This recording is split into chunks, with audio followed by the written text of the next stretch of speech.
Welcome back to TechnoSurgeon YouTube channel. So first of all, for today, sorry for not uploading any videos. I was busy with my system because my hard disk was dead and I need to buy a new hard disk and replace it. But now I'm back, and today we are having the news like AMD hasn't done with Ryzen 7 as there's a new CPU which is coming very soon, and it is Ryzen 7 7700 8 core 16 thread variant. And do note, it is not like high end which goes up to 105 watt, but it is 8 core and it goes 65 watts, which is nice to see for not overpowered build. But it is nice to see like Ryzen 7 5800X goes for 105 watts TDP, but the OEM variant was only 65 watts, so it is nice. Like let's hope like 7700 is only for practical DIY market, but at least we are getting 7700 8 core 65 watts TDP variant, which is nice to see. And given the performance uplift of the 65 watt variant, we will see instant performance. So yeah, pretty nice from AMD. Let's just hope that AM5 platform's price will go down. Moving on, we know like Intel has a one CPU which can go up to 6 GHz out of the box in limited volume, and it will be released early next year.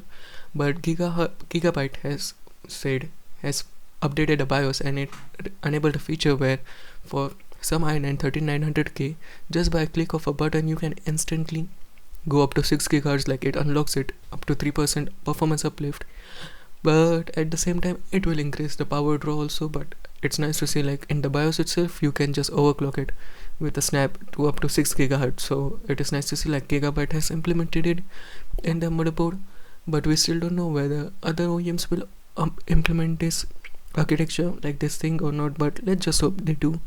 Let's just hope they don't. What do you think about it? Because 6 GHz is a barrier right now and Intel is focused on breaking it. AMD is going close, but not really that. But yeah, it's pretty nice to see like Gigabyte has done it.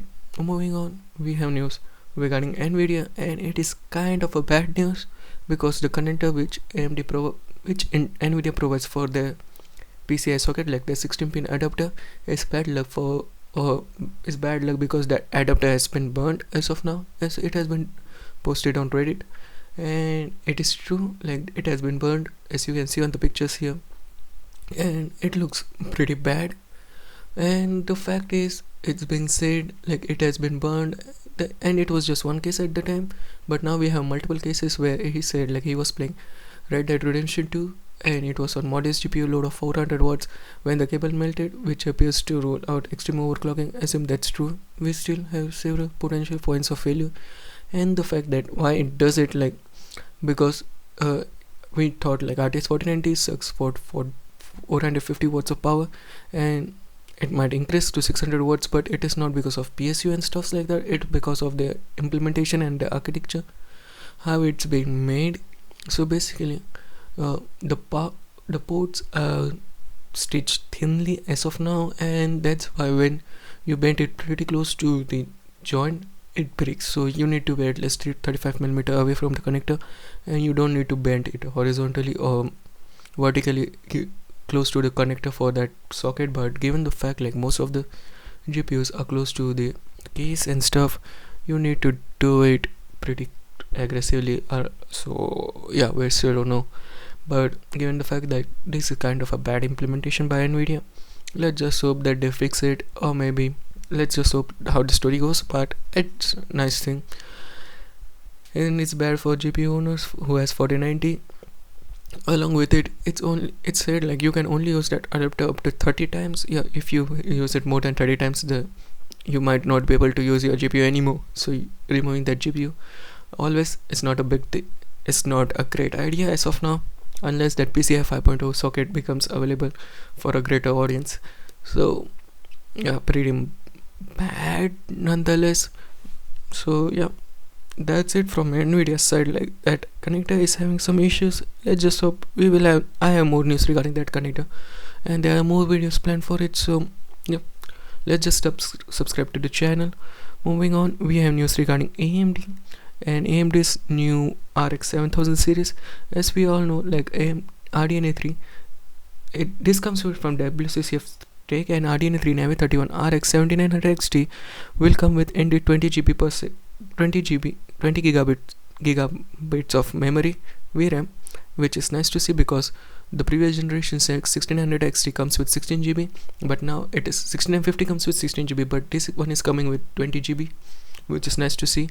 And there's a rumor like there will be a high-end RX 7900 XT or something like that, which will challenge the full-fat 8102 GPU die, which is nice to see. Like there's a high variant. Maybe it won't challenge it in pure ray tracing performance, but it will challenge it in pure rasterization performance, where Radeon might take the crown from Nvidia, and which is nice to see because Nvidia has had the monopoly over the GPU market as of now.